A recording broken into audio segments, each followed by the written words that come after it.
All right, let's do it. We start with a win on the ice. It was a tough start for Lenawee United, but they explode last night for a 7-2 win at Ann Arbor Huron in an SEC crossover game Wednesday night at the Cube.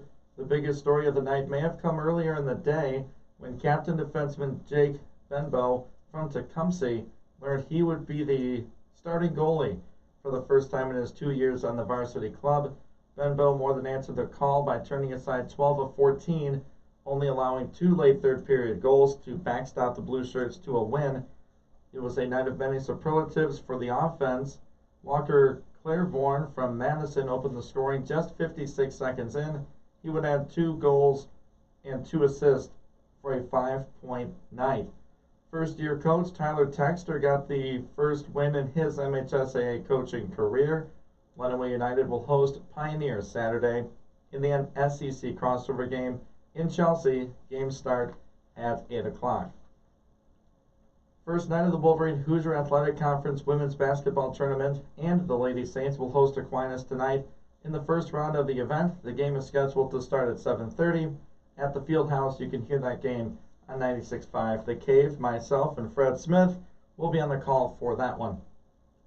The Siena Heights men's volleyball, they downed Cornerstone in straight sets Wednesday night. Kevin Gomez led Siena with 8 kills and 7 digs to get the win. Siena Heights now 4-2, 2-1 in the WAC. Cornerstone is defeated, haven't won a game all year. Cornerstone did play Siena tight in the first, but SHU would build a small lead and hold on for the 1-0 advantage. They would win the second set 25-10 and complete the sweep in the third set. Saints travel to Goshen, Indiana for a WAC showdown with 14th ranked Maple Leafs. That match is scheduled for a 7 p.m. Eastern start. So good luck to the Saints.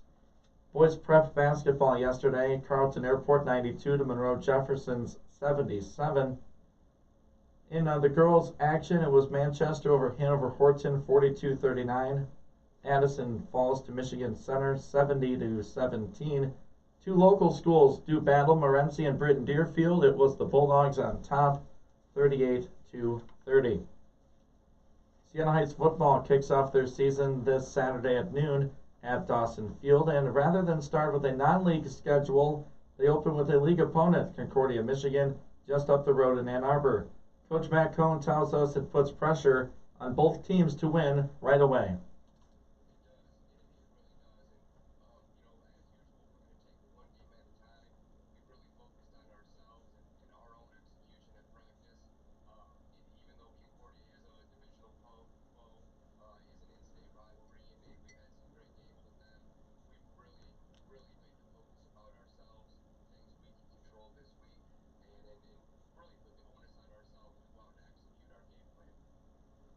Siena Heights comes in ranked 19th in the country. Concordia slightly higher at number 16. The game will be here on 96.5 The Cave again Saturday at noon, pregame before that. Well, with 6 rebounds for her career, Adrian senior forward Catrice Graves makes women's basketball history Wednesday. Despite the team's loss to the Albion Britons, she has 686 career rebounds, giving her most in school history. Chelsea Palmer will lead Adrian with 10 points, 5 rebounds, 2 blocks. Graves had 4 steals on the game. Albion has won 10 straight, but the Bulldogs still hold a 57-50 advantage in the all-time series and a 27-24 edge at home. Adrian will end their regular season on the road at Hope Thursday and Alma on Saturday. Siena Heights women's volleyball battled undefeated Cornerstone to 5 sets at the Fieldhouse Wednesday night. Saints fell just short, losing that 5th set 15-10. Saints will have their first road match Friday the 26th. They'll play Rochester at 7. It was rescheduled from inclement weather back on the 16th.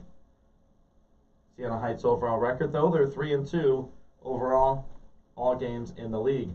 Well, it was a tough night for Adrian College men's basketball. They struggled in the second half, losing to MIAA favorite Albion College last night, 95-56. The Bulldogs only trailed by half, 12 points, 39-27. Britons came out on a 26-4 run in the second half. Bulldogs return to action tonight. They will host Hope in sights of their first conference win of the year. Tip-off scheduled for 7 o'clock. Tough night for the Pistons. Zion Williamson scoring 32 points in his first game since being named an All-Star. The Pelicans beat the Detroit Pistons 128-118. In women's college basketball, number 25 Rutgers had a great fourth quarter. 24-7, they outscored Michigan State to get the win, 63-53. And number 3 Michigan will host number 9 Iowa tonight. A matchup of two of the best big men in the country, Hunter Dickinson for Michigan and Luka Garza for the Hawkeyes. To number 4 Ohio State, their basketball team is taking another hit. Head coach Chris Holtmann, speaking to the media, said they will be without forward Kyle Young against Michigan State on Thursday night. The senior suffered a concussion against Michigan on Sunday. And that's it for the sports update for this hour. We'll do it again at 8 o'clock this morning. Nicely done. I do the best I can, you know. There we go. All we can ask for. Well, a lot of busy stuff. You got some good high school hockey, getting that win last night, and got a busy show for you today here on The Cave. Oh, man. Doing prep for this, Chuck and everyone listening, it was, you know, how much can we get in? Right. It's only a 2-hour show, so we're gonna do some bets later on. We're not gonna put any money, but we'll look at some lines, over-unders, see what we like. We'll also have our lock of the weekend. It's coming up at the end of the show. John Borton, 8:25, to talk about Michigan athletics. Of course, he's with the Wolverine magazine, their senior editor. I'm gonna rank high school hoops. Very risky to do for local teams, but I'm going to do it. We'll get your thoughts, and the listeners can have their opinions and go about their day, you know. Yeah, I'm ranking the boys and the girls. So there's a couple surprises near the top. So stay tuned in for that. Thoughts on NFL quarterbacks? I want to talk Big Ben. I am a Steeler fan. I've been, on the record on air of saying that. I'll give my thoughts on Big Ben. They are running contrary to the media narrative. Yeah. Yes, Going sir. against it. Okay. Yeah, the big narrative is he's done. I'm going to tell you why he's not, coming up later in the show. And what are your expectations for Jared Goff in Detroit? Seems like when he was a Ram, that's all everyone would talk about. Now that he's a Lion, he's kind of pushed to the side. But what are your expectations for Jared Goff? We'll preview Siena Heights football as their season starts on Saturday. What's the expectations? Saints ranked 19th in the country. Expectations are pretty high at this point. We're going to preview Siena Heights women's basketball as their game is set to go off tonight at 7:30 on the Cave. So that is a full lineup. Just looking forward to this one. If you are interested in following along with the show, we're streaming today. We're on the YouTube page for Lenawee Broadcasting Company. You can find that on, obviously, on the YouTube channel. Just search for Lenawee Broadcasting Company. You'll find the live link there, and we'll post it on our social media here in the coming minutes. But, yeah, that's a rundown of the show. Really excited to rank these local teams. Something, we do it for the Big Ten, we do it for the NFL. Let's bring it local. Let's bring it home. Excited. Absolutely. Well, that'll be fun. Starting with, there was just a lot of great athletics last night. Looking around the tough Adrian College stats against that good school from Albion. But yeah, I'm looking to see what you're wearing today. I don't see your Albion hat. No, I got the Albion shirt. I did have the Albion shirt on though. I actually didn't even know that they had played last night. It just now look, if you're a graduate from there, that's fine. So the people will allow it. Got a nice piece of paper for all my hard work there. So hard work and all the debt. Yep. Right, that comes with an education. But look, coming in, and we'll start with the men. There's it's a tough scene for Adrian College right now. Yeah. Coach Lindsay, a guy that led this team to an NCAA title, or not title, playoffs. Yeah. Last year, go win the conference tournament. Yeah. That was in Albion, right? Yeah, it was yeah, they weren't favored. The Albion was a home team, #1 seed coming off the regular season, and they Adrian came up and ended up winning the MIAA tournament. So was it Trine that ended up beating Albion? I don't think Adrian had to play him. No, yeah, Albion ended up losing in the semifinals to Trine, and then Adrian faced Trine and ended up beating them. So to go from that, like at this point last year, right, to Jordan Harris transferring out to Grand Valley, the leading point getter and the leader on the court, 30-ish points a game. He goes. Your best big man graduates. Okay, so it's going to be a rebuilding year. They're not winning a ton of games, and Kyle Lindsay not on the bench at this time for AC. No new details yet on that, but certainly uncertainty swirling around the Bulldog program. Right. And it's just Albion's a really good basketball team. And right. I saw it firsthand when they did their pre-conference games against the Bulldogs. They're just an animal on the court. They've been building that. They've been building it for a couple years, so it's been exciting to being just freshly graduated. Know a lot of those guys, and they've been working for that for numerous years now. So it's exciting for them to kind of see the rewards. But Adrian is on the other side of the pendulum, and it is surprising to see how fast that can change. But when you lose some of your key players, that's what happens. And right, and you don't expect to win as much based on that. There's going to be growing pains, but there's something else going on. I don't know. Yeah. You can speculate. That's what it's there for. But Coach Lindsay's gone. Team is definitely struggling, and to take on Albion, that was a tall task. And other than the team and the diehard fans, there was really no chance. For the women, I was at that game last night. Awesome moment for Shatrice, 686 career rebounds to that is a lot. Now hold the program record.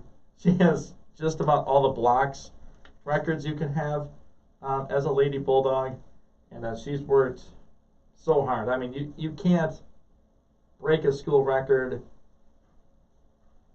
most of the time and not play all 4 years. Right? It's extremely hard to break a career record if you only start like 2 years. So she's been on the court, just about every game for the Bulldogs, and to get that mark is certainly special. And the fans there for both Adrian and Albion, just respected that. The game wasn't really that close, right? And that was the highlight, really, for that's for awesome. the local fans here. So definitely, the career marks are. You got to think about how many people go through a program and never are even close to those marks, and they stand for years and years, and that is I'm sure that record freshly set. That was from 1993, so it's been 28 years, in the making since that record was set, and very impressive to see, and still a few games left on the schedule, so it's just a chance to extend that record even more, maybe be the first one over 700. Yeah, and you don't know who's going to want to come back and play, right? Because there's another year of eligibility. I don't know if she will, but you're right, a chance to really just extend really that. Cement herself as she is one of the greats already. Oh yeah, but really just absolutely cement it, like you said, and put that into stone that this is I've been one of the best to ever play at the school, and that's an awesome accomplishment for her. And tough loss, but at the same time, you have that to hang your hat on as a program. You can remember that night as a group, and especially for Shatrice in that moment. So exciting stuff. So that's in the past. That's out of the way. We want to take a couple minutes to look ahead to tonight. 7:30, Siena Heights women's basketball They're in the postseason playing in the conference tournament. They're the number 3 seed. They're playing number 6 seeded Aquinas tonight, team they've obviously played before this season. It's a single elimination. Basically, you win this game, and I'm assuming Indiana Tech will win their game. They're the number 2 seed in the tournament. So Siena's playing for the right to go to Fort Wayne to play the Warriors, who they recently played and really struggled against. But the task at hand is Aquinas.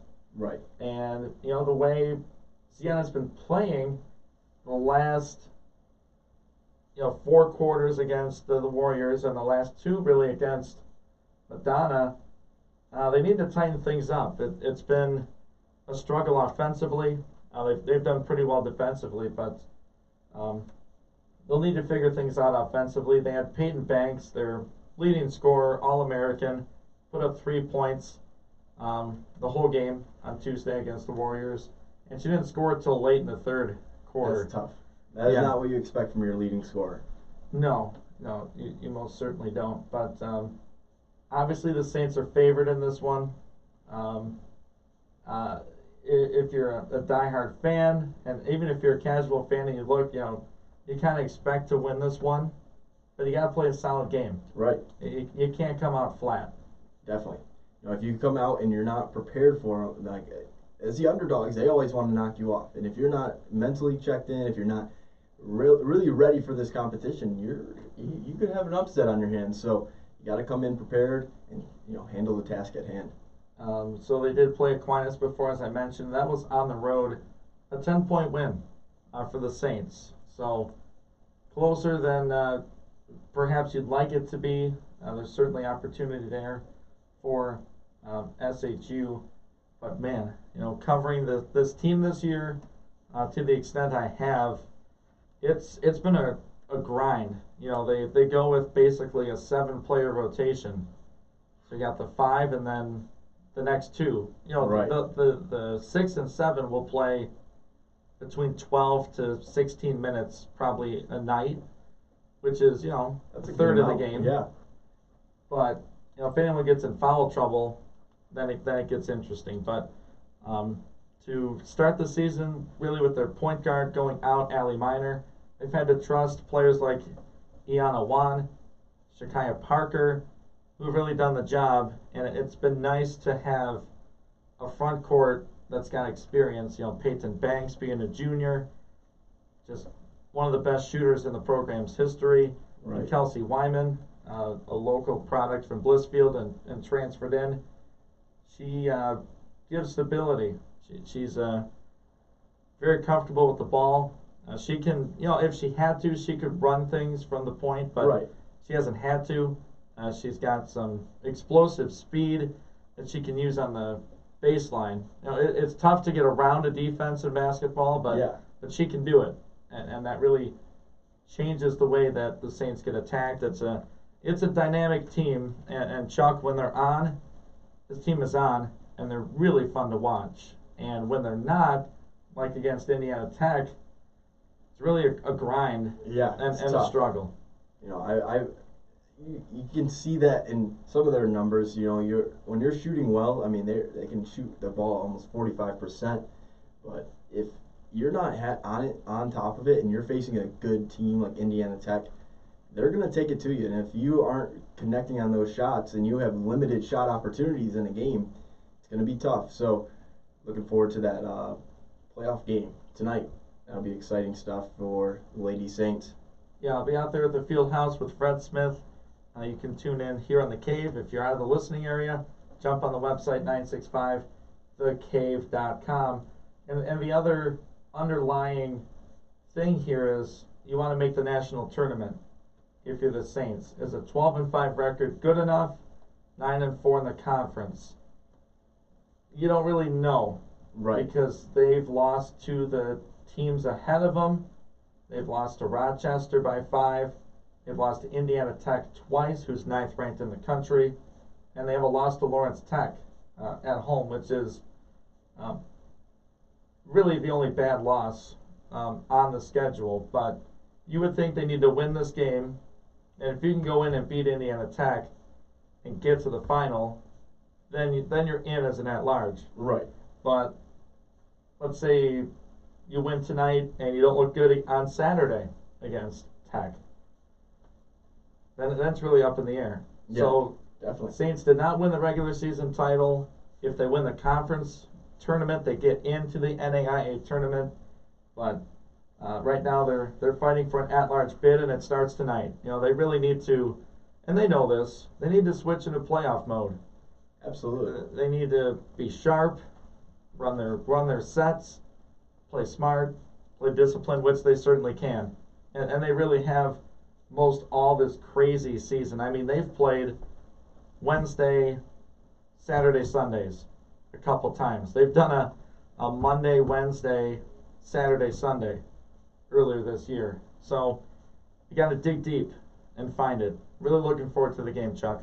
No, it should be a good one. Excited to hear that on 96.5 The Cave and 96.5thecave.com. So with that, we'll head to what's coming up next. What can the people expect? I want to go to Saints football. Are you ready for that? Yeah. No, some winter football? Yeah. It might be February and next week might be March, but that doesn't mean it's spring football. This is a full season coming up for the Saints, and no holding back. They're going to start off right off the bat with a big rival, Concordia. So we're going to talk about that coming up here on 96.5 The Cave and 96.5thecave.com.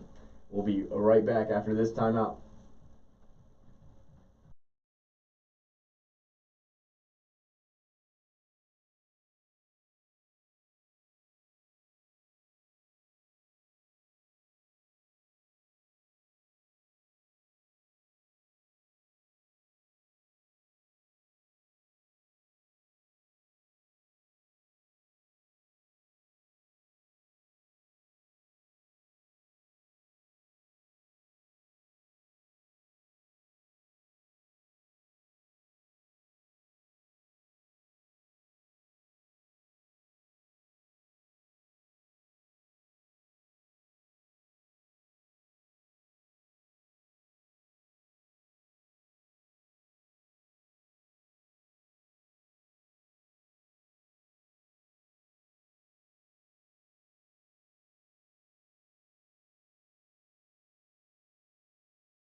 And we're back inside the cave. Chuck Moran, Ian Went with you on this Thursday morning.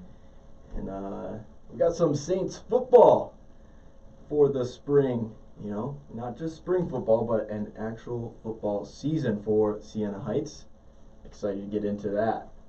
Oh my gosh, are we? A 2020 fall season that did not happen gets pushed back to February, and at the time when they made that announcement, it's like, oh gosh, February is so far away. Well, here we are. It's Saturday, here.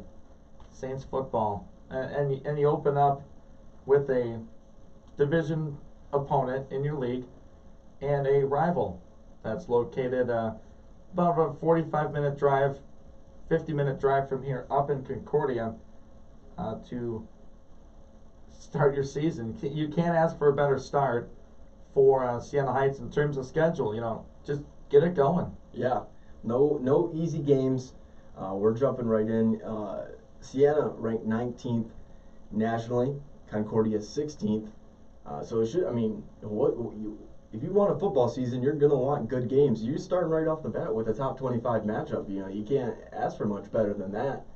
And it'll be a good one for them. I think it's going to be a tough game, obviously, but you know, I think the Saints have a young team, but they have some promise in them. So they've been excited to play. You know, obviously you've been waiting for this. This season is supposed to take place in the fall, and now you've been waiting months. You went through the holidays. You've just been itching to get out there and play some hard-nosed football. So excited to see what they can do. Yeah, and it's. You know, you go back over the years, and in my time here, which almost directly is on the same path as Coach Cohn in terms of being here in Lenawee County and him coaching head coach for the Saints, obviously an assistant before that.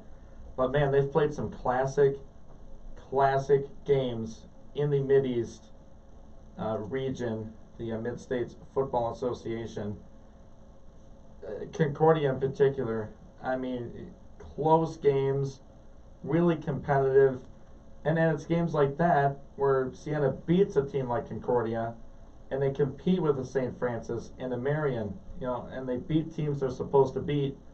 That is finally giving them some national respect. And I wrote about this a little bit on our website, 965thecave.com. Now, as they go into the season, they go into it ranked. You know, they're not on the outside looking in right now, you know, like a 28 or 29th. No, they're getting national that recognition. looks. Yeah. Which I think is totally fair and totally earned. Does it add pressure to your team? Oh, yeah. Sure. And I mean, that's what you want to have, though. You want to be recognized, and you want to then also live up to that recognition. You want to then play. You want to play better, that you can move up in those rankings. And the only way you can have those opportunities is like these games against Concordia. They're higher than you. You beat them. What's that going to do for your ranking? You know, it's only going to help it. And obviously, winning, you continue moving up. But also, when it's a team ranked higher than you, that can help you move up a lot faster. Yeah, it can. And a big thing in college football, and especially in D1, but it goes all the way down through the divisions and all the different leagues. It's recruiting. Yeah. You know, definitely. Alabama, Clemson, Ohio State, they're there. Georgia, they're up there in recruiting. And how do they do that? They beat people, and when they don't win, they compete. Yeah. And that's exactly what Siena's done. Relatively young football program in the scope of things, and they compete. They work their tail off. It shows up in film. Recruits see that and they say, you know, this might come out weird, but you know, I'm not getting looks from like the top 2 or 3 teams in the country to play in the NAIA. Siena plays against a couple of the best in the country, so if I go there, I have a chance to beat them. Yeah, no, definitely. And they get that chip on their shoulder and get that mentality of, I'll play in this league. They're on our schedule. You know, Marion's the national runner-up last year in the NAIA. You know, maybe Marion's not looking at you, and you're a kid in Indiana. You see, You know what? Sienna's got some good stuff going on. I'll go there. Get that chip on your shoulder. Absolutely. It's like Michigan State recruiting. You know, a guy decommits from Michigan State, goes to Michigan, or transfers out of Michigan to go to State. Chip on the shoulder, you know, it happens at all levels, and Sienna's taken advantage of that. They've embraced the underdog role, but now they're getting some eyes, and I think it's well deserved. I want to look at a couple players from last year, talking some hard statistics here, Chuck. We're really breaking it down for you today. Yeah, love to see it. Yeah, so players from the 2019 season, since we didn't have a 2020 season officially, at the quarterback spot it was Tyler Knack. He threw for 1414 yards, 1,414, 60% completion, 13 touchdowns, 8 picks. Now what do you like about that? 13 touchdowns, that's Absolutely. good. I like the 60% completion. I'm sure Coach would like it between 62 and 65. Well, Yeah. he'd like it 100%, right? But that's Oh, not absolutely. realistic. Yeah. But you can make 60 work.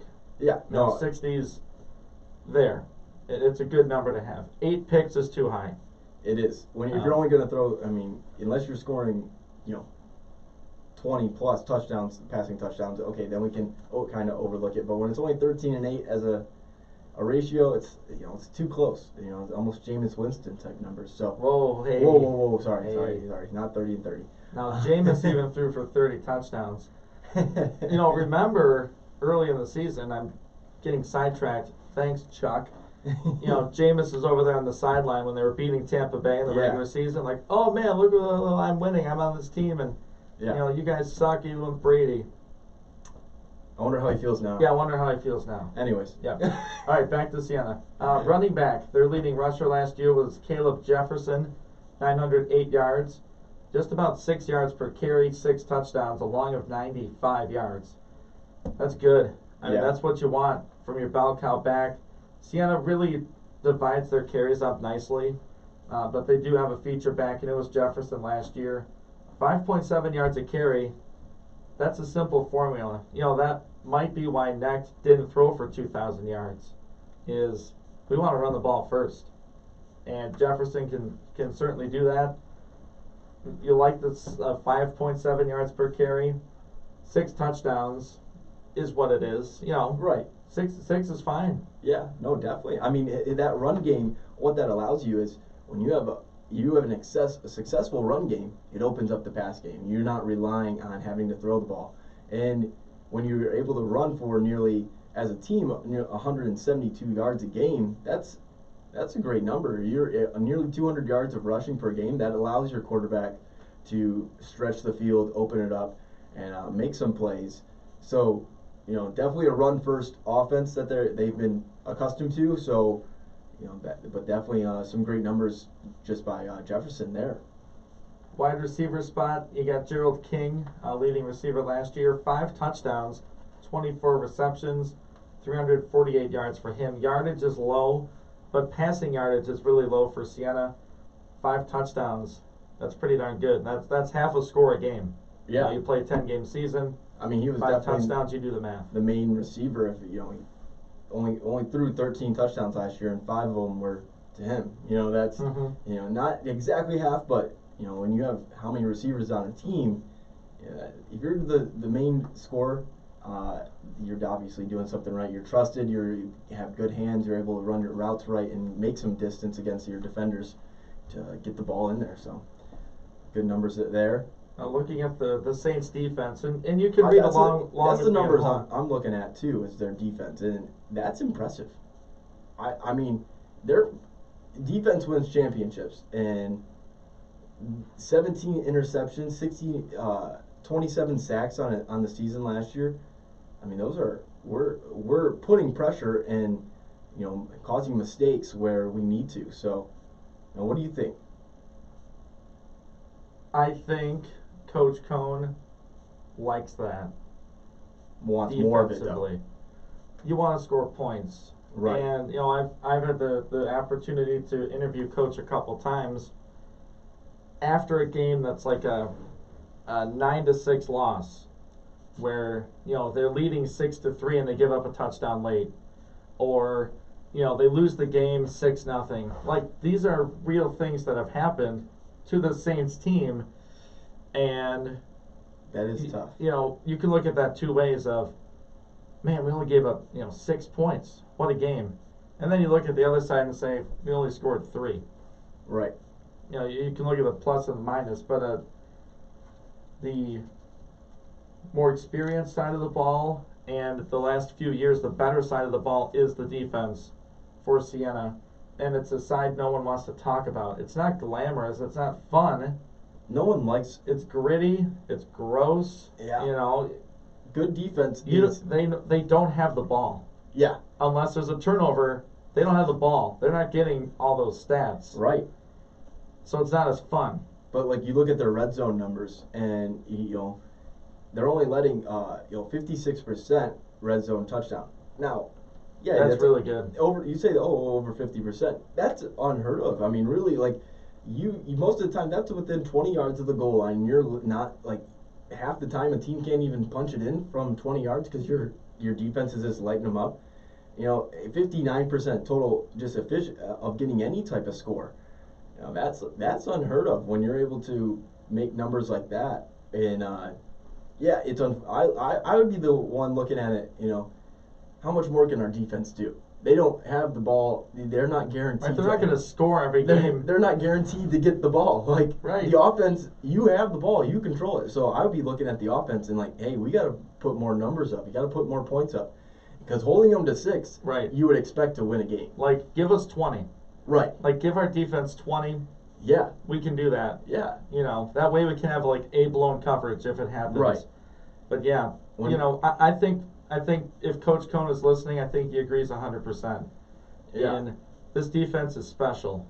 No, absolutely. And if the offense can just get them that 20 to 24 points.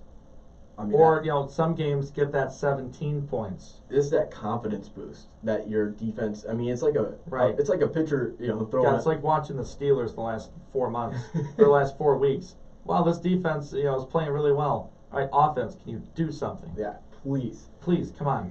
Give us like 21 points. And you can stop them. They say defense wins championships. Yeah, but you also have to put up some points. And, that's what Tampa Bay ended up doing. They figured both sides of the ball out, and just, held one of the most explosive offenses to a unheard of low precedent of points. And, you can play great games of defense and still lose a game, as the Saints have done a couple times. They've had great defensive performances, and just one mistake, which you're human, you're allowed to have a mistake, but it's unfortunate when your other side of the ball isn't able to kind of back you up, and you're doing everything you can to back them. So it would be a little frustrating, I'm sure, as a defensive player, but I mean, just sorry to cut you off, but I'm looking at last year. Okay, Saints were 7-3, really good mark. Yeah, 3-3 in the conference. They gave up 12.3 points per game. 12.3. That's not bad. So you start off giving up 18. You win 20-18. Give up no points, and you win 6-0.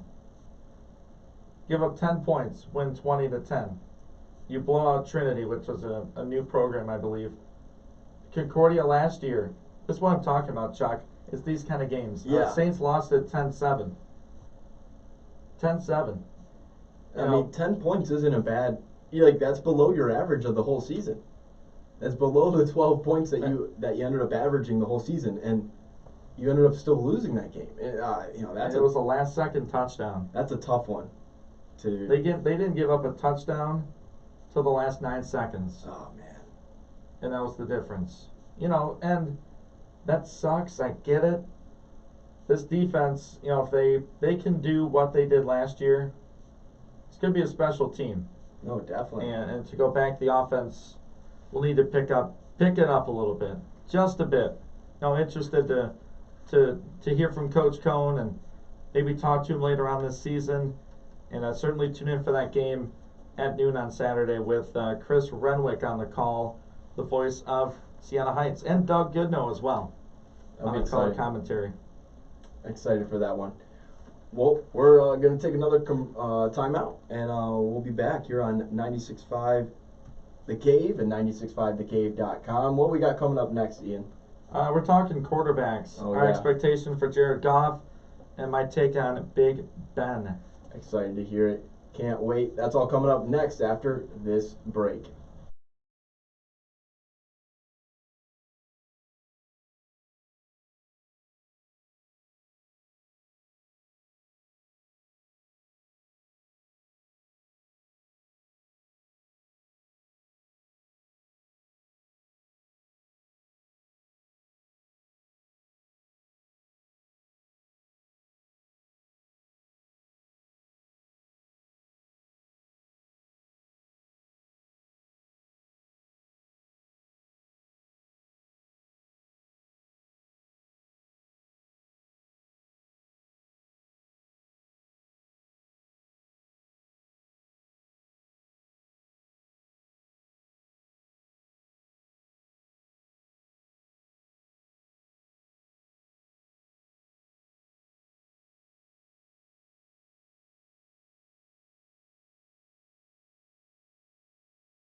And welcome back inside the cave. Chuck Moran, Ian Went with you on this Thursday morning. Hope you're having a good start of your day. We are for sure having fun inside the cave. About to start talking about some quarterbacks, hey? I mean, it's February. You can talk about the NFL anytime. So yeah, we're talking quarterbacks. A lot of talk around the league about, guys, should they retire? Should they pay this guy? Who's getting traded? All these names surrounding quarterbacks in the NFL. I have two I wanted to touch on before we hit the top of the hour. We'll get to Jared Goff in a second, our expectations for him. A lot of talk about the Steelers' longtime quarterback, Big Ben Roethlisberger. He had talks with ownership. He's had talks with management, I'm sure, and the coaches as well about his future. And the last game was, you all remember, getting absolutely shellacked by the Browns at home, and the sad scene of him and Pouncey on the bench afterwards, doing all but crying, at the end, and it is the end for Pouncey as he announced his retirement earlier this calendar year. But is this it for Big Ben? Should it be? He's owed quite a bit of money. I think it's around 41.5 for the salary cap hit for him. Here's my opinion. Everyone has an opinion, and we know what that means. But let's get this out there. The offense they ran last year was simple and one-dimensional. They could not run the ball to save their life. And in that Browns game, they couldn't block the edge to save their life. There are issues on this team that are not Big Ben related.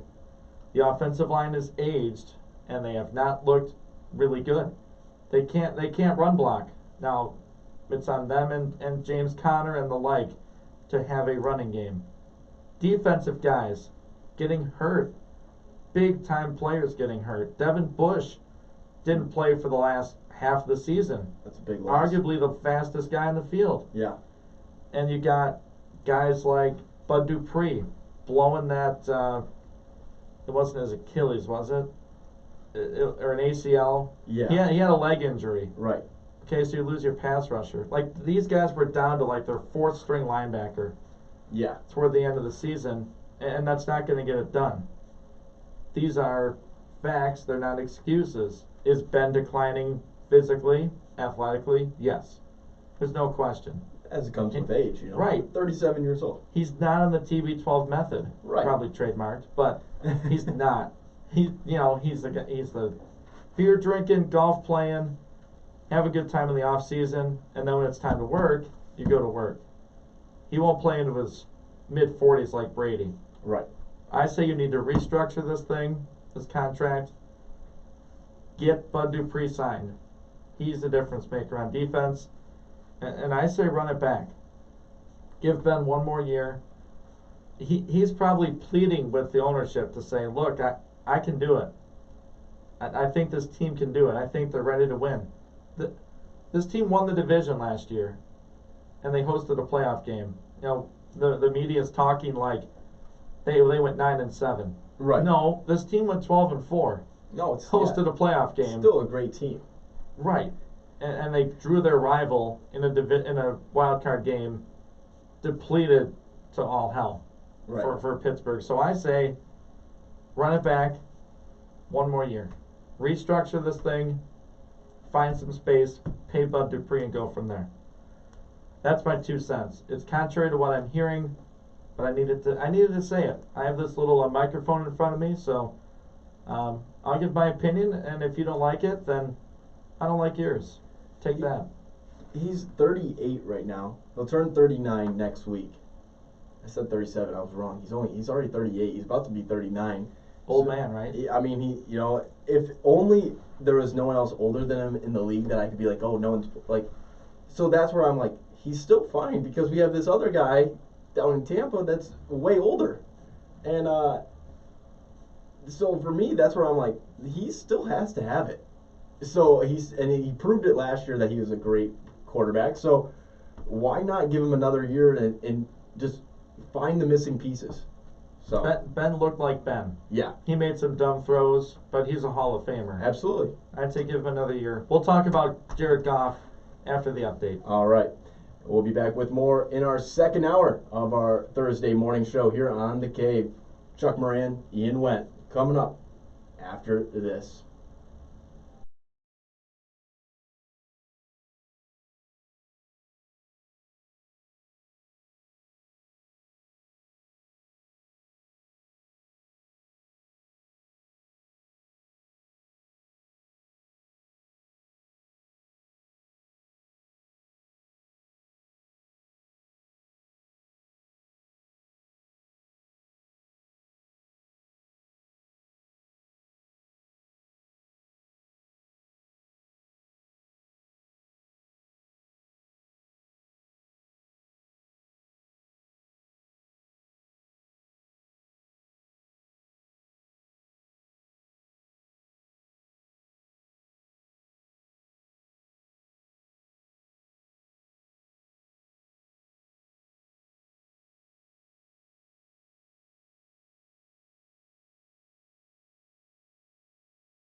Second hour. Already? Yeah, went quick, didn't it? Yeah, lots to get to this hour. We have John Borton with the Wolverine Magazine coming up at 8:25. I ranked boys and girls high school hoops for Lenawee County. Where does your school rank? Find out coming up. Expectations for Jared Goff in Detroit. And I will look at some of the betting lines and our lock of the week. That's all coming up this hour. All right. Well, let's get it started then with a little sports update. Now for an Inside the Cage sports update. Alrighty, after opening the 2020-21 season with 6 straight defeats, Lenawee United exploded for a 7-2 win at the Ann Arbor Huron SEC crossover game Wednesday night. The biggest story may have come earlier in the day when captain defenseman Jake Benbow from Tecumseh learned he would be pressed into duty as starting goalie for the first time in his 2 years of varsity hockey. He turned aside 12 of 14 shots, only allowing 2 late third period goals to backstop the Blue Shirts to a win. Offensively, Walker Claiborne from Madison opened the scoring just 56 seconds in. He would add 2 additional goals, 2 assists for a 5-point night. First-year head coach Tyler Texter earning his first MHSAA coaching win. Lenawee United will host Ann Arbor Pioneers Saturday in an SEC crossover game at Chelsea. Game will start at 8 p.m. First night of the Wolverine Hoosier Athletic Conference Women's Basketball Tournament.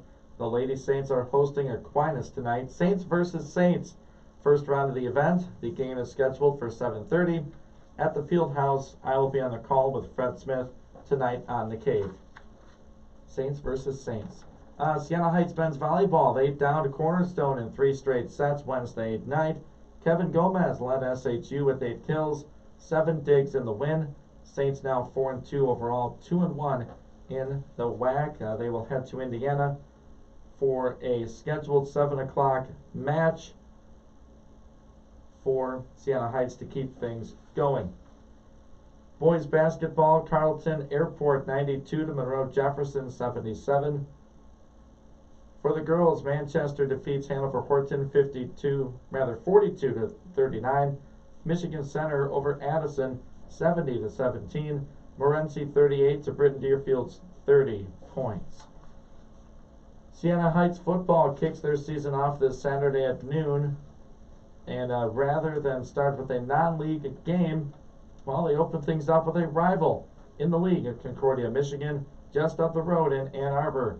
Coach Matt Cohn tells us it puts pressure on both teams to win right away. It does. It really does. And, as usual, we're going to take it one game at a time. We really focused on ourselves and our own execution at practice. And even though Concordia is a divisional foe, is an in-state rivalry, and we've had some great games with them, we've really made the focus about ourselves, things we can control this week, and really put the onus on ourselves to execute our game. Siena Heights comes in ranked 19th in the country. Concordia slightly higher at number 16. You can catch the game at noon on 96.5 The Cave. Pre-game before that, Chris Renwick and Doug Goodnow with the call on that. So with 6 rebounds for 686 in her career, Adrian senior forward Shatrice Graves makes Bulldog women's basketball history Wednesday. Despite the team's loss to Albion 70 to 49, she is the program's all-time leader in career rebounds. She's already the record holder for blocks in a game, season and career. She breaks Audrey Seymour's previous benchmark of 684 rebounds back in 89 through 93. Adrian will end their regular season 2 games on the road against Hope and then Alma on Saturday. Siena Heights women's volleyball battled to the end, but ultimately fell to Cornerstone in 5 sets here in Adrian on Wednesday night. A 15 to 10 loss in the 5th set spelled the end for the Saints. They will have their first road match Friday when they play Rochester. The match was moved from February 16th. If you remember, that's when we got about 14.5 feet of snow. Final there, Cornerstone 3, Siena Heights 2 records. Cornerstone unbeaten on the season. Siena is 3-2. Tough night for Adrian College men's basketball. They fall to MIAA favorite Albion on the road last night, 95 to 56. Adrian only down 12 at the break, 39-27, but Albion put their foot down in the second, starting the half on a 26 to 4 run. That's right, 26-4. They would lead by 30. Gabe McDevitt and Victor Sheffy led the way for AC, combining for 29 points. McDevitt scoring a career-high 16. Bulldogs back in action tonight. They are hosting Hope in sights of their first conference win of the year. Tip-off scheduled for 7 p.m. Well, the Pistons get blown out by Zion Williamson and the Pelicans. Final score 128-118. Big time matchup tonight. Number 3 Michigan hosting number 9 Iowa in men's basketball. Two of the top big men in America, Luka Garza and Hunter Dickinson. In other college basketball for the women, Rutgers taking down Michigan State 63-53 for their 6th double-digit win in a row. And for Michigan State men's basketball, they are taking on Ohio State, as you heard in the update. Number 4 in the country will be without their forward, Kyle Young, against Michigan State. So 2 big-time in-state matchups for Michigan and Michigan State.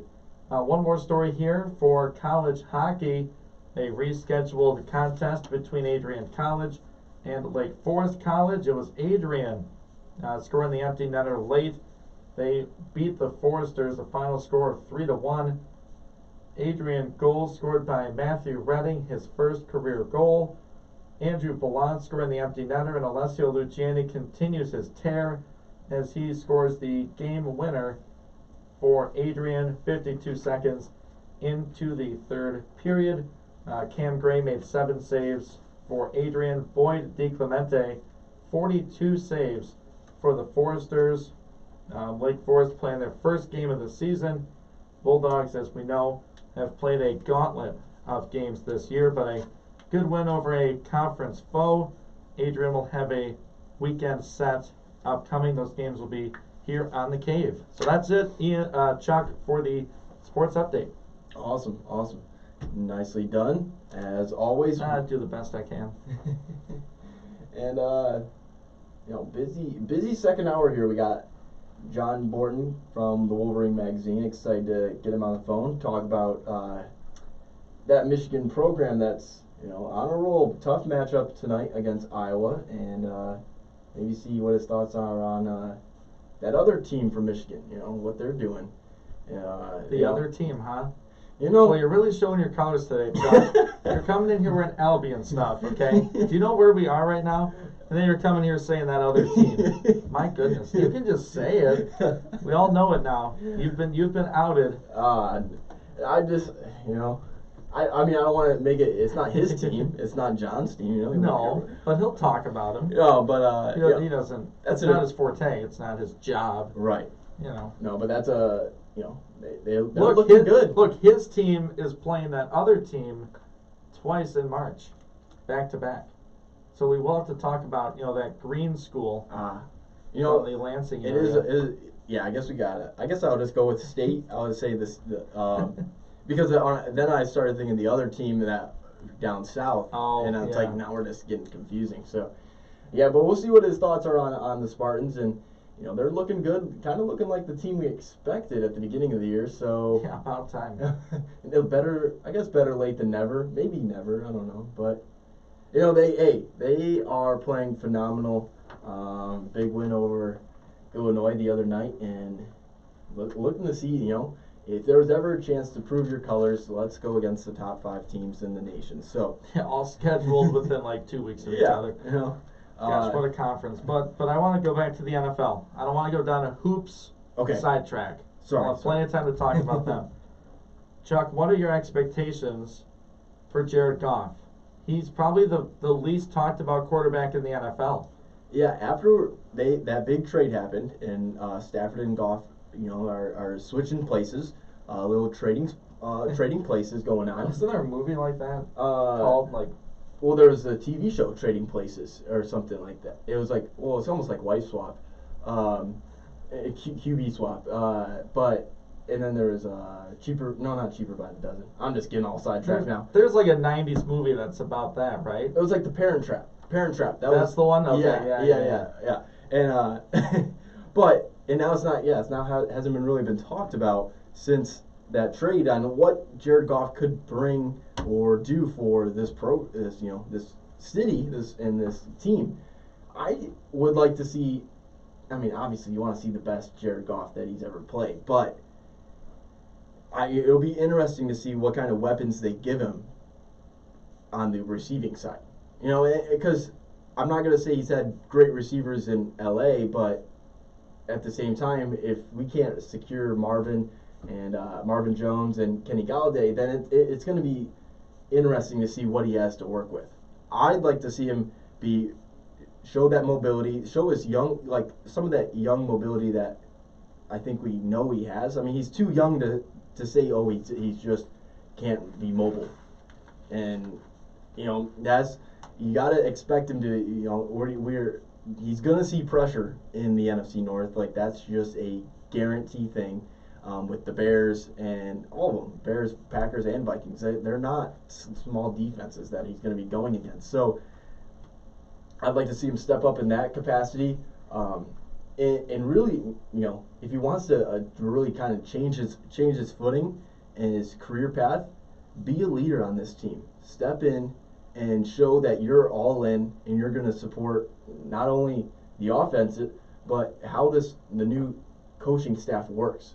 Because you're all new. You're all in the same boat. So come in and not just fall into line, but show that your culture of the team, and maybe not even the culture, but the change of culture, what we want to change and how we want to change it. And he very easily could help bring in a new generation of Detroit football. So that's kind of where I would like to see him. What are your thoughts on him?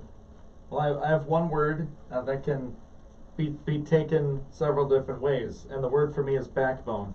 Right. I want to see a backbone from Jared Goff. It's been 12 years of Matthew Stafford saying cliched things when we don't necessarily want our quarterback to say them. Like you know, come out and say, you know, we felt like we didn't get treated fairly if there was a bad call, or, you know, just things like that. I want him to have a backbone in the huddle. Like, look, you know, this is my team. Right. My team now. Like you said, new coach, new system. It's mine. We're going to do it. I've played in a Super Bowl. Right. That's something your quarterback never did. Yeah. He didn't play in a conference championship game. Yeah. I've played in it. I won it in Los Angeles. That's pressure. Yeah. That's like New York pressure. Absolutely. To play in LA. This should be nothing for Jared Goff. So come in here and say, I'm not done. I'm not washed up. I can do this. Absolutely. You can't believe in me. I'll make it happen. That's what I want to see from Jared Goff. And like you said, his mobility, going back to the backbone, Stafford just didn't have it. Right. You know, he wanted to. He couldn't. He was too hurt. He was always too banged up. And then I want to see Goff do that a little bit. That was a relief, seeing backups come in for Detroit and move around. Right. It was strange after seeing 12 years of Peyton Manning, Tom Brady-esque, stand in there and sling it, which Matt can do. Absolutely. But it just gives you something else. And, you know, I think as a young quarterback, like you said, having a backbone and showing that, you know, that leadership, it's going to be huge on, one, his legacy. You know, like you come in and the expectations, you know, when you get drafted into the, you know, you've made it through all these years and years of football. Now you're one of the select few that have made it to the upper echelon of the NFL. And you're a starting quarterback. You're not just being drafted and sitting on a bench for a few years. Like, you're becoming a face of a franchise. And the expectations are high. And they should be, because like you mentioned, he's played in big games. And he's played in big, you know, and won most of those. And, you know, he didn't win the Super Bowl, but he has played in it. And to play in a Super Bowl, you have to win a couple playoff games to get there. And those aren't, you know, when you make it that far in the playoffs, that's a testament to the whole team, as obviously, but as a quarterback to handle that pressure and to perform well. So, yeah, you can't say, oh, well, you know, he's had a rough year last year, so can't be too worried about, you know, I don't expect him to be that great this year. No, he should be great. We wouldn't trade for him if we didn't, like, obviously we wanted, Stafford wasn't his time had come and gone with us. It was time to move forward, but we wouldn't just grab a new quarterback that we didn't think could be a difference maker for this program. So, I think you gotta put the benchmark high. You can't lower it. You can't lower the bar and tell them, hey, it's okay if we only go 8-8. I don't care if it's a new team. I don't care. We've been losers for so long. I'm tired of it. I think you don't need a bigger chip than saying 1991 was the last playoff win for that team. 1991, like most of their fan base now hasn't even seen a playoff win. It's ridiculous. Like, this team has so much potential. They have a lot of great pieces, but we've just always been one, just inch short. We've gotten to the playoffs a couple times in the last 20 some years, but haven't won a playoff game. So it's time that we put our money where our mouth is and step up. And I think that's where I don't want to see people saying, "Oh, it's okay that he only played, up to this level." No, he should be a Super Bowl candidate, an MVP candidate, this year. He should show, if this team turns it around, there's no doubt that Jared Goff would be the talk of being an MVP, because it's going to take an MVP type year for him. He's going to be facing the MVP of this year twice next season. If you want to match up against some of the best, you're going to get the best in this conference. So that's my opinion on it. What are your expectations for Lions quarterback Jared Goff? We are almost up against a break here, Chuck, but I want to get my high school basketball rankings out for our Lenawee County teams. We'll start with the girls. There are 12 teams in the county that play. Now, there's different factors. You all need to understand. These teams, some of them play in different conferences, different leagues. Right. So they might not be very comparable to each other. But I did the best I could to combine record, who they've played, and tradition of the program, kind of taken into it as well. So I have Addison in at number 12. They lost most recently last night. Hudson losing recently. They're 0-5 as well. Britton Deerfield and Adrian, they're struggling so far, 0-4. Morenci picking up a win. They check in at number 8. Clinton girls, they're at number 7. They're 2-3 on the year. Blissfield at number 6. This one I'm going to be watching. I think they can rebound nicely, right, and get back up in there. This is a team that's competed. They've been really close in some of these losses, so keep an eye for Blissfield girls. Sand Creek right now, they edge out Blissfield. They're 4-3 on the season, contender in the TCC. Madison ahead of Sand Creek because they have one less loss. They're 4-2. Trojans looking really solid. They're at number 4. Tecumseh, a short bench for Coach Zajac in Tecumseh, but they're 5-2, picking up some big time wins. They're in an SEC that's a really tough conference. 1-2. I guess depending where you live, you can have an opinion one way or another. I have Onstead 2. They're 7-0. Lenawee Christian 4-1. What it boiled down to is Bree Salenbine is nominated to be a McDonald's All-American. She's the best player in the county. Oh, yeah. 5-star recruit. I know they have a loss. I don't put a ton of stock into it, but you can argue Onstead is the best because they have not lost. And that's the only argument. But this is power rankings. I think Lenawee Christian's a better team than Onstead. And if they played today, I think Lenawee Christian would win. Quickly through the boys. Morenci struggling. They are winless. They're 0-5. Hudson 1-6. Britton Deerfield at number 10. They are 1-5. Addison, they've played 3 games. That's why I give them a little higher ranking. They're 0-3. Lenawee Christian, they're at number 8 at 2-3. Sand Creek, sort of a surprise team. They've won 3 games this year. They're 3-4. They're at number 7. Adrian Maples come in at number 6. They could make a play, but right now they're 3-4, coming off the last 2 to Tecumseh. The Madison Trojans, how about this? They're 3-2. Onstead Wildcats, a surprising 3-3 on the season. They lost a contest to Blissfield earlier this year, one of the best in the county.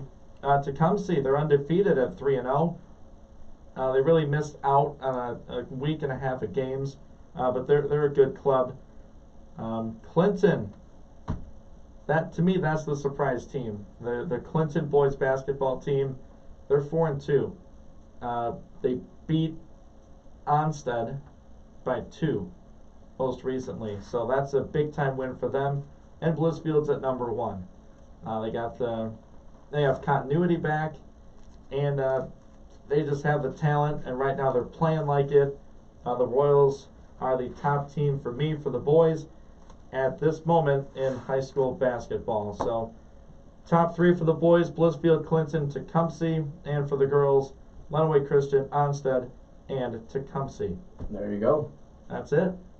Love to hear it. All right, hey, we'll be back with, after this timeout, we got John Borton coming up with the Wolverine magazine. And so keep it tuned here to 96.5 The Cave and 96.5thecave.com. You're listening to Chuck Moran and Ian Wendt.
No. If that's your purpose, don't do it. You'll be disappointed. If you're going into it like, man, these guys sound attractive, I wonder what they look like. Nope, don't do it. Nope, I will discourage that completely. Stay far away from that. Yeah. Well, either way, hope you tune in some way. And this is the time of the day, a Thursday morning, where we talk to John Borton with the Wolverine magazine. I believe he's on the line with us right now. Morning, John. Is he on, Chuck? I don't have him through yet. Okay. We'll pick up and see if he's there. I don't have anything ringing yet. No, I see it. I see it happening. Just do it. Trust me. Trust me. He's waiting. Good morning, John. Hey, there you are. No, that's okay. All right. Yeah, you're on with us right now. Yeah, you're live on the air.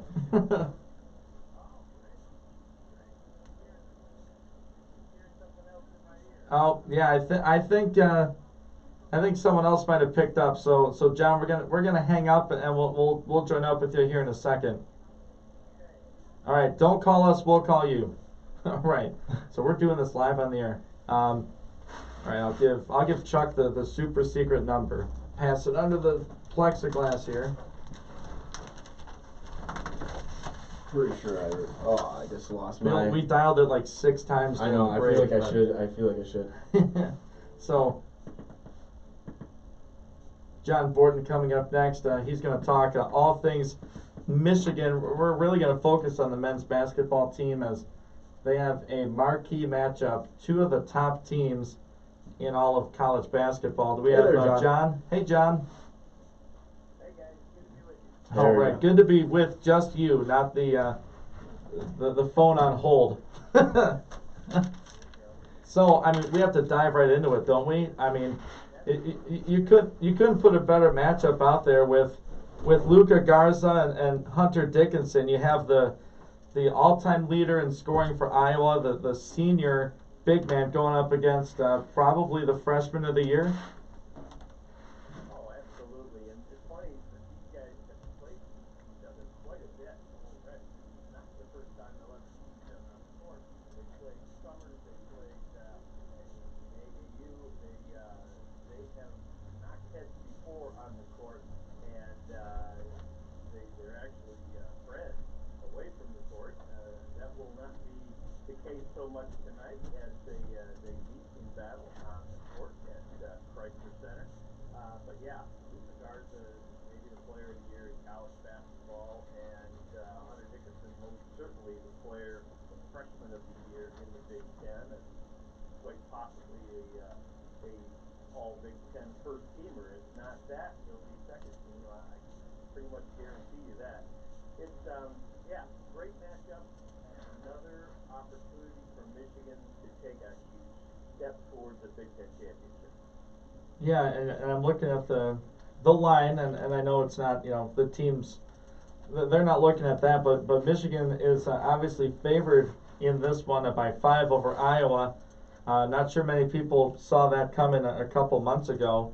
But, John, I was talking yesterday on the show, kind of tying in how good the conference is in the Big Ten, why Michigan's not getting really the respect that we think they deserve. How is this team not ranked at number 1? I know that's not the most important thing, but one Big Ten loss looks a little better than an undefeated Gonzaga or undefeated Baylor. I think it comes partly from preseason expectations that linger. You have to, you work your way up, and Michigan certainly has. It's worked its way up from being picked 6th in the Big Ten and not ranked before the season started. Clearly, we know and we've seen that this is an elite team in the country as it stands right now.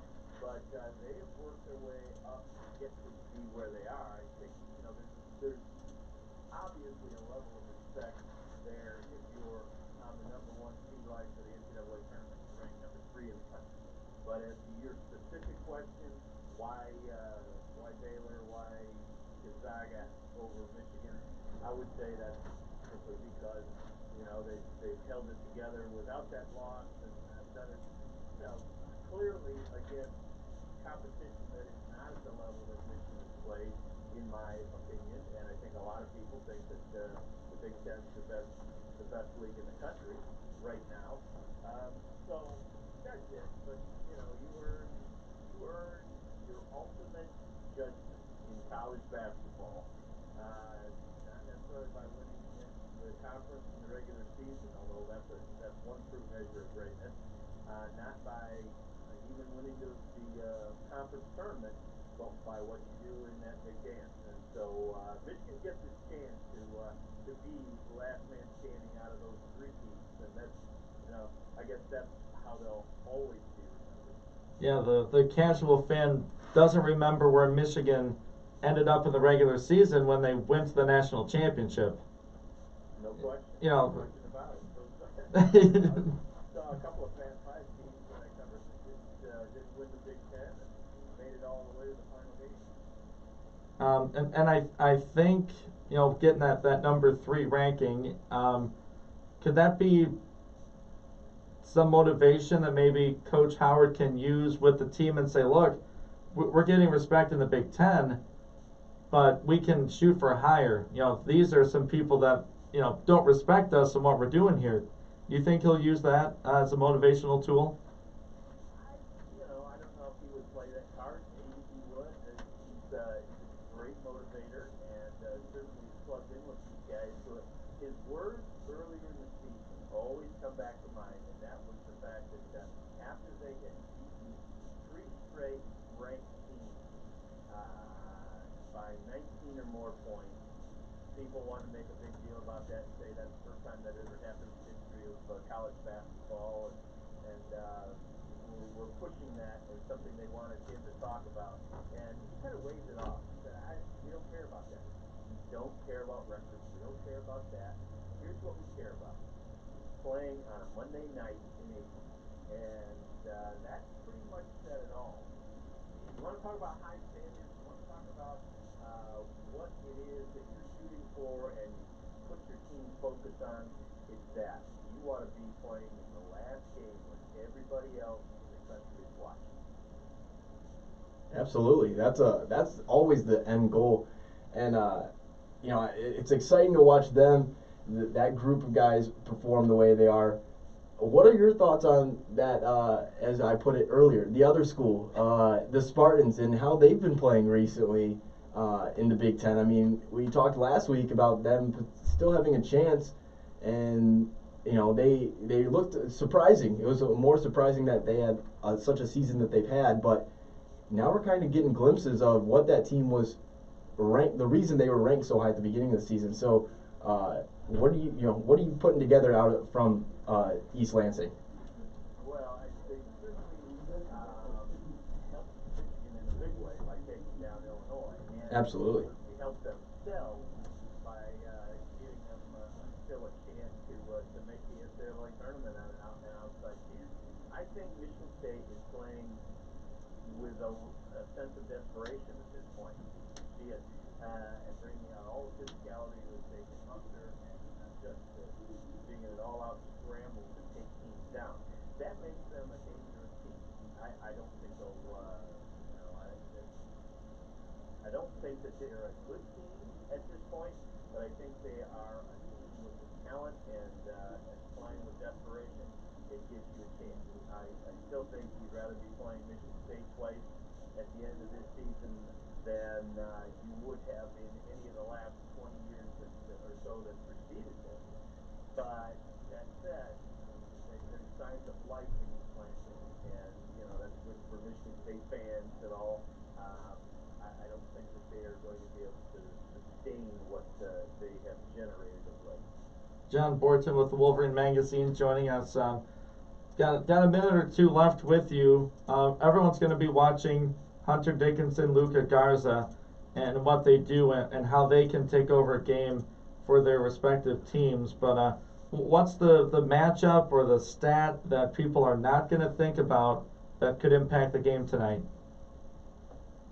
Well, I really think that a lot will ride and rest on how Mike Smith is able to get it done against the guys that Iowa throws against him. I think that this is a kid who has made a big difference. Comes from Columbia and has been he's been right in the mix. I mean, he has been taking a couple of elbows to the face. He's banged heads with an opponent in that Ohio State game, and yet he just keeps coming back and has been a real trigger man. So I think keep an eye on Mike Smith, and there may be, I'm not sure who Iowa is going to go with against him, but I think that as Mike Smith goes and his ability to make it happen, that's going to say a lot about the team. And John Borton, if people want to find out more about Wolverine athletics and about the players and all the great stuff you do at the Wolverine Magazine, how can people do that? Well, you jump on wolverine.com, and we have all kinds of stuff regarding the pregame and the Michigan-Iowa matchup, spring football, you name it. You can get on there. There are free items, and if you want to get behind that paywall, just use the code BLUE60, and you can get your first 60 days free. And as always, if you want the Wolverine Magazine, monthly magazine that has tons of analysis and features and such, you can call 800-421-7751. All right, awesome stuff. Hey, it was a wacky start, but a strong finish. I thought we pulled that together pretty nicely. Very nice, fellas. I thank you, and we'll look forward to the next time. All right, sounds good. Hopefully, a Michigan win or two in there. John Borton with the Wolverine Magazine. Thanks again. You bet. Thank you. All right, bye-bye. All right.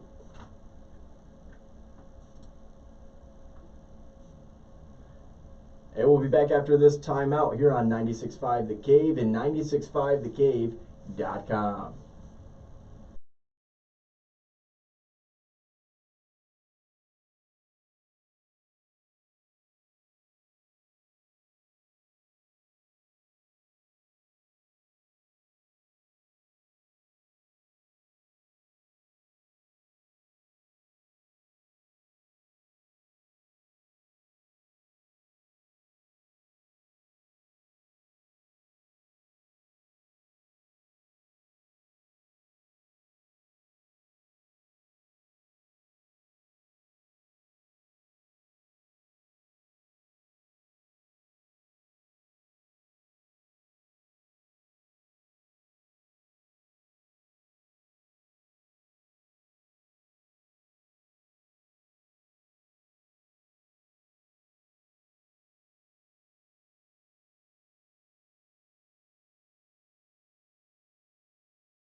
right, we're ready. We're back inside the cave. Chuck Moran and Ian Went with you to finish up this Thursday morning show. You know what? I saw the sun driving in this morning. Really? Yeah, like 6:45. Man, It was nice. days are getting longer. I have noticed that. I know it's a sports show, but man, sometimes the weather changes your mood. We got a Oh, couple days above absolutely. freezing, and I drive in and see the sun. Oh, Oh man, Man. You know, it's one of those feelings. You know, spring's around the corner. You might have been able to say that we've gone through the worst of winter. knock on wood. Not gonna. Okay. Luckily, the whole table is. So, but we got the last few things. We got the lock of the week right here. You ready Yeah. for it? You want to do that first? You want to start with it, or you want to go with some bets first? Yeah, I kind of want to do bets, and then we'll All lock right. it in. All right, sounds good. All right, I have 3. We're sticking with college basketball, kind of sticking with the theme. We'll go with this is an interesting one because it's a bounce back game, but it could be a letdown game again. It's a intriguing number. Illinois is favored over Nebraska. The scummy team of the Big Ten right now, and Nebraska really struggling. But it's a 14.5 point in favor of Illinois from the numbers I'm seeing. Do you think Illinois covers that, or do you think they have another letdown? I think after losing to State, they cover it because they got to prove they were still actually a top 5 team in the nation. So, Yeah. I think they cover it. Prayers up, thoughts and prayers to Nebraska. Yeah, Illinois They're covers that thing. They're coming for you. Yeah, it might feel like a 30-point type situation Yeah, against Nebraska. could get wild. Yeah, and I only put that really in there because that's a big number. Yeah, You know, that's a lot of points. for any team. You know, it's hard to beat someone by 20. Yeah. Oh, absolutely. I mean, you get to a point you're like, okay, we're gonna win. Why do I need to keep extending the lead? You know, and Right. and you know, most coaches don't usually run up the score, but at the same time, I don't think he's gonna really. You know, I don't think they're gonna mind. They're gonna say, hey, we got to go out there and prove and have a good game and feel good moving forward. You know, especially Exactly. at this time of the year. Right. Okay. The next one is Michigan State. They are 4-point dogs to Ohio State. I'm sure this number moved significantly after the Illinois win, but the Buckeyes are still favored after a loss to Michigan, favored by 4 as they go to East Lansing. There's got to be some stats somewhere with the Buckeyes being favored in East Lansing. It has to be a long time. But what are your thoughts on that? I would say, I mean, it's only 4, and you know, as John mentioned, John Borton from Wolverine magazine, they're a scrappy team and they're in desperation mode. And you know, Ohio State, yeah, you can stick to your guns, you can stick to your plan, but I think Michigan State's going to hang with you, and they're going to show that they can hang with you. So I would say State's that, the +4 with State. So, Ohio State, they are sitting at 3rd in the Big Ten. They're a half game behind Illinois and a half game above Iowa. They have something to play for. You know, they want to make sure they solidify that double bye Right. in the conference tournament, and they want to prove it. You know, they lost to Michigan. They're hungry. If I were betting real money, I'd stay away from this one. Yeah, that is true. I wouldn't actually put anything on this one, but I agree. For the sake of chaos Yeah. and Izzo in February and March, I'll go Michigan State. Next one, Iowa, Michigan. Michigan favored by 5. Real quick, what do we think on that? Oh, Michigan definitely. I don't think it's going to be a cakewalk, but I also think that they're too dialed in and too focused to not win by 5. True. I wouldn't touch this one with a 10-foot pole with my hard-earned money either, but for the sake of fun, I will go Michigan with you. Absolutely. All right, you ready for the lock of the week? Yes, sir. All right. Well, this week's lock of the weekend is being brought to you by Adrian Locksmith. Let's be honest, you couldn't pick your nose if it wasn't attached to your face. So I can't imagine you're any good at picking games. So we're going to help you out with the help of Adrian Locksmith. They've been serving Lenawee County and the surrounding areas for over 20 years. Adrian Locksmith is located at the corner of North Main and Maple Avenue in Adrian. This is Nick. Do you want to check or change the security on your home or business? If it involves locks, keys,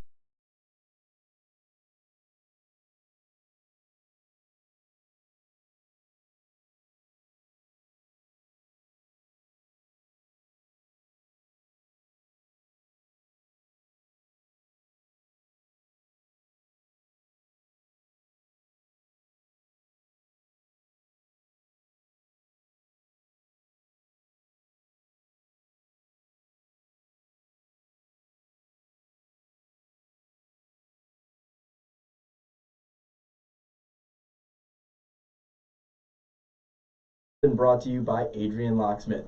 Security is their business. Adrian Locksmith is at 402 North Main Street in Adrian.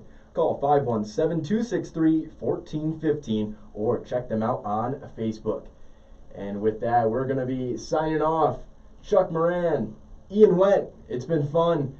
I'll be back on Tuesday. Ian will be back with you later this evening with Siena Heights basketball. Have a great one.